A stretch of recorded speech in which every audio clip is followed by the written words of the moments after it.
subito, rapidamente. Scusami, un nuovo. Sebastiano riesce a sentirmi? Poi il Presidente del Consiglio prima di... Ecco, probabilmente Sebastiano Sterpa non riesce a sentirci. Clima di scontro nel Parlamento italiano dopo le polemiche scatenate dalle dichiarazioni del Presidente della Camera. Lei abita qui? No, non abito qui abito in fidanzato. Volevo solo sapere una cosa, è stata una scossa molto violenta.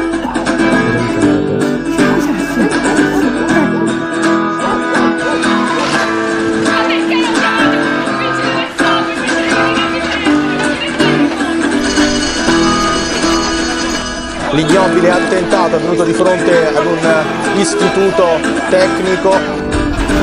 Stanno lavorando, signora, ma che stanno lavorando? Ma stanno dei morti, dei figli, a vedere la faccia, a vedere la faccia. Questa ragazza addirittura prima ha salvato il suo cane, il suo carlino, la meglio stamattina, e poi... Ho pensato a salvare prima lei e poi sono uscita io.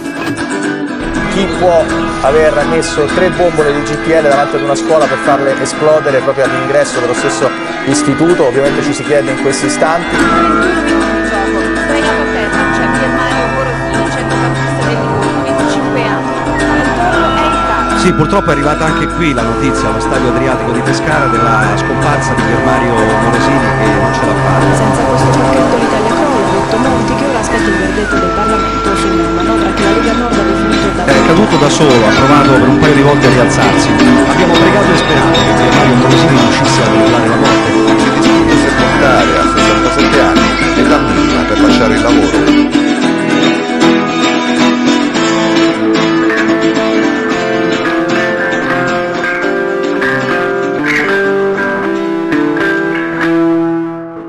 Quello che occorre è negli individui giovani una attitudine al cambiamento.